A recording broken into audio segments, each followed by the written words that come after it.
Hi, Maria Toso here. This video is for yoga teachers.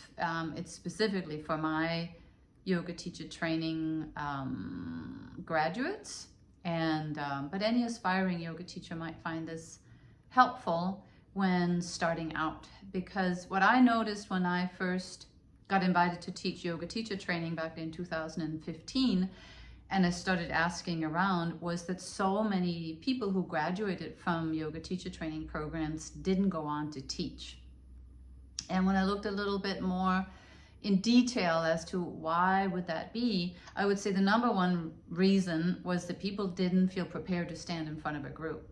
So they might have a lot of theoretical knowledge about teaching and about the yoga tradition, but the experience of standing in front of a group, speaking loud enough for everybody to hear, even the people in the back, and guiding a class, holding space for everyone, noticing everybody in the room, that's a skill that you can only learn with practice. It's not a theoretical skill, it's a practical skill. So I knew when I got my hands on my first independent yoga teacher training, which was the year after, that I wanted to make that my primary goal, was that my students would get the practical experience and the tools to be able to stand in front of a group and hold space. And the preparatory tool, I mean, you have to know your alignment cues and you have to know the yoga poses in detail and how to align them. But even that you can learn, you can keep learning that for the rest of your life. I'll still go to a class, an Iyengar class specifically, and learn new alignment cues. So that is something you can keep exploring. But what you can only explore by actually doing it is standing in front of a group and expanding yourself into the whole space, so it doesn't become a matter of, well, how do I project my voice more loudly? It's like you see all the people in the back and you want them to get your message, and so you naturally will speak at the volume that's appropriate for the space, and you naturally will start picking the cues, the alignment cues, out of what you're actually seeing in the room.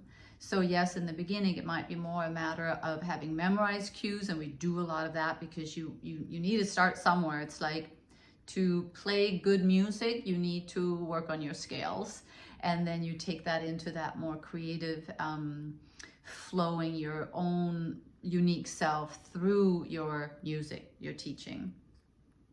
Now, if you don't get your students over that hump, and not just once, but multiple times through the training, chances are they will not push through that barrier within themselves after the training is over.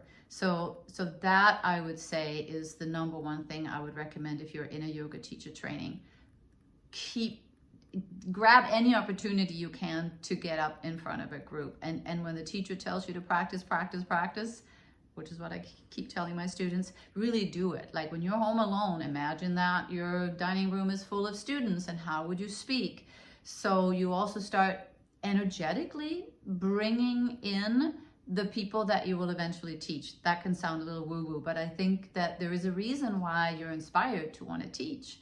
And that's very likely because there's someone who has a somewhat similar journey to yours, and you have maybe gotten through some things that they have yet to get through, but you can show them how to get through that by drawing them in. And you have to establish that communication, and that starts in the ethers, that starts energetically, and then it becomes more and more kind of manifest in the matrix, if you will. And that brings me to the next point. You also have to be willing to put yourself out there. You have to be willing to market yourself. And I teach a class called The Business of Yoga toward the end of the training. And most of my students, mostly female students, if I'm honest, will say to me, I just don't like marketing myself. I just don't like putting myself out there. And it's almost said with a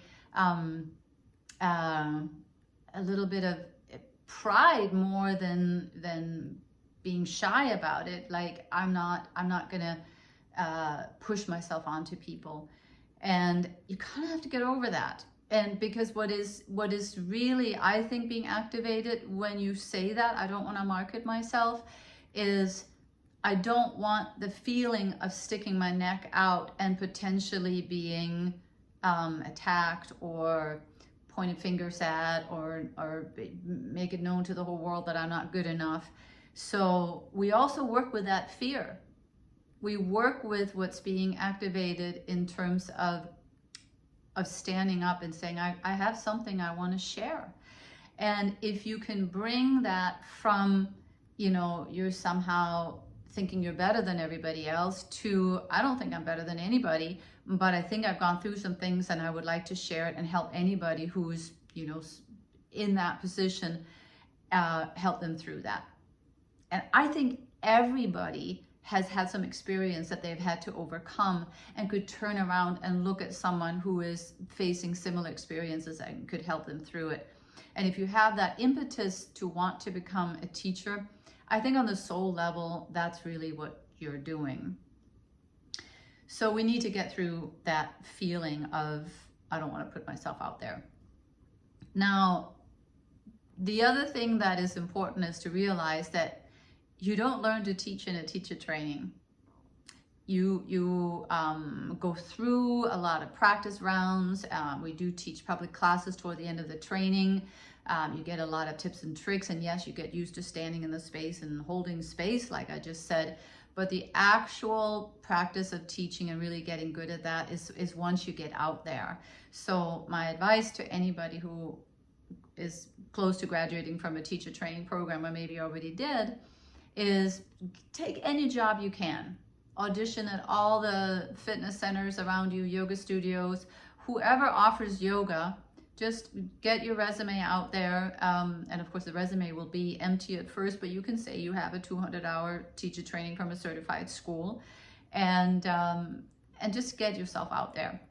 A lot of studios will have auditions, and that typically is teaching 10 minutes, if even, and that's really enough for most people to see, can you hold space, can you project, do you have your alignment cues down? So get really good at a yoga class. And that's what we're working on right now. We're about 8 weeks through the 16-week program at Minneapolis College. And that's where you start to put together your yoga class, the one that you will start out with. And that doesn't mean it can't morph and change and just end up being more of a template with a beginning, a middle, and an end. But get really, really good at that. Be able to teach that with one hand tied behind your back, or, that it becomes something that you don't have to think about too much, just to get yourself out there and into these places of teaching. And then teach as much as you can. I mean, don't overwhelm yourself. Most people who teach yoga don't do it for a living, but some do or would like to. And I was one of those people when I first started teaching. I taught 25 studio classes a week for a while, and it was all over town, and it was a lot, because you can say, well, that's 25 hours of work, that's a part-time job, but it's not, because you have to be there half hour before, half hour after oftentimes, and then you have to drive yourself to the places. So it ends up being way more than a full-time job, and you have to keep up with planning the classes. And but that really was the legwork that got me very comfortable teaching. And you want to get to that. Somebody said you're not really a teacher until you taught 10,000 hours, and I don't know how you come up with that number, and maybe that's also a little intimidating, and I wouldn't necessarily say that that's true at all. But you do become better and better the more you teach. So definitely get out there and teach as much as you can. So I'm going to make this part 1 of the video, because I don't want this video to be more than 10 minutes, and then watch part 2, and I will keep telling you my tips and tricks.